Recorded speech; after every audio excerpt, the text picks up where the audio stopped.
Commander Zethrak's 4 eyes tracked the tactical display with growing unease. The human outpost on Kepler 442b had been burning for 3 standard hours, plasma fires raging at temperatures that would instantly vaporize most organic compounds.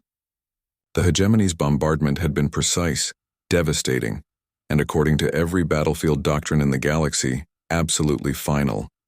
Yet the energy signatures from within the inferno suggested otherwise. Impossible, hissed his second-in-command Veltar, her serpentine form coiled around the sensor array. No carbon-based life can survive in those conditions. The atmospheric temperature readings are showing 2,000 degrees Celsius. Zethrak's mandibles clicked nervously. The Corvani hegemony had conquered 47 star systems using their plasma bombardment tactics. Organic species simply couldn't withstand such temperatures. It was a fundamental law of biology that had made their expansion inevitable. "Sir," called the communications officer, "we're receiving a transmission from the human outpost." The bridge fell silent. Even the low hum of the ship's engines seemed to pause. "Put it through," Zethrak commanded. Static filled the air, then a distinctly human voice emerged, calm and oddly conversational. "Hegemony vessel, this is Outpost Commander Sarah Chen. Thanks for the light show, but you're going to need to try harder than that." Veltar's scales rippled in disbelief. She's talking from inside those flames?" The transmission continued. "We've got about 50 personnel down here, and I have to say, your plasma bombs make excellent heating elements. Our engineers are particularly impressed with the thermal efficiency." Zethrak felt his confidence wavering. "Respond," he ordered. "This is Commander Zethrak of the Hegemony 3rd Fleet. Surrender immediately, or face total annihilation." A sound came through the comm. Human laughter. "Commander, with respect, we've been facing total annihilation since we crawled out of the caves. Fire doesn't scare us. We tamed it about 1,000,000 years ago." On the tactical display, the thermal readings showed the impossible. Heat signatures moving through the flames. Not just surviving, but actively working within the inferno. "Sir," the sensor operator's voice cracked. They're building something in there." Zethrak leaned forward. Through the visual feed, shapes moved within the plasma fire like ghosts. Human figures in environmental suits that should have melted instantly, constructing what appeared to be defensive positions using the very debris from the bombardment. "How?" Veltar whispered. Commander Chen's voice returned. "You know what your problem is, Zethrak. You think fire is a weapon. We think it's a tool. Our species has been walking through fire since before we had cities. We forge our strongest metals in furnaces hotter than your plasma bombs. We cook our food over open flames. Hell, we even have a saying, fight fire with fire." The bridge crew watched in mounting horror as the humans emerged from the flames, their suits scarred but intact, carrying weapons that glowed with residual heat.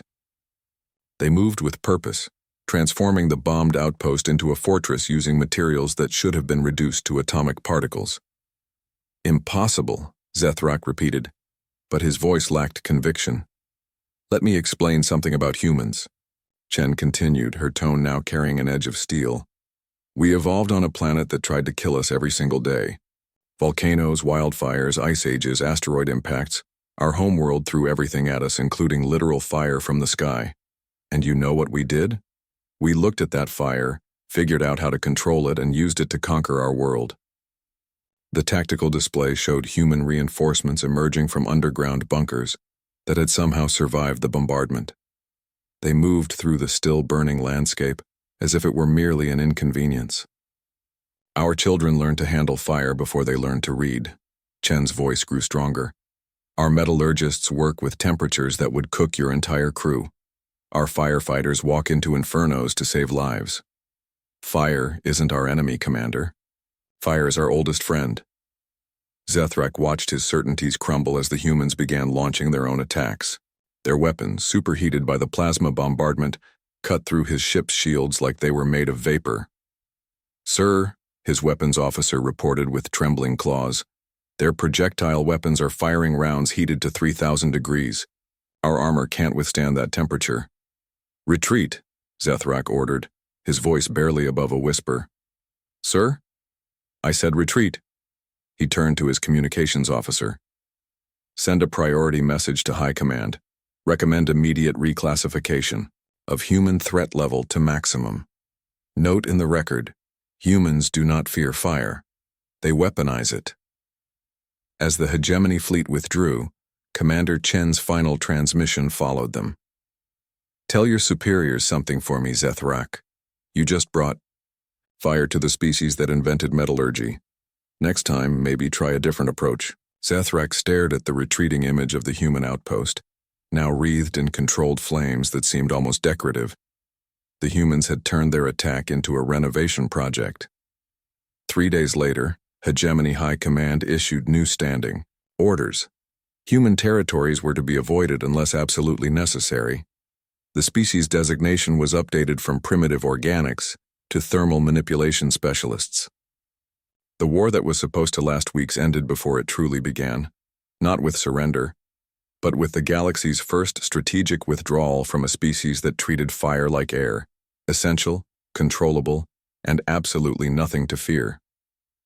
In Tekyath. The archives, military historians would later note this as the moment when the conventional understanding of biological limitations was permanently rewritten. The humans hadn't just survived fire, they had made it their ally in ways the galaxy had never imagined possible.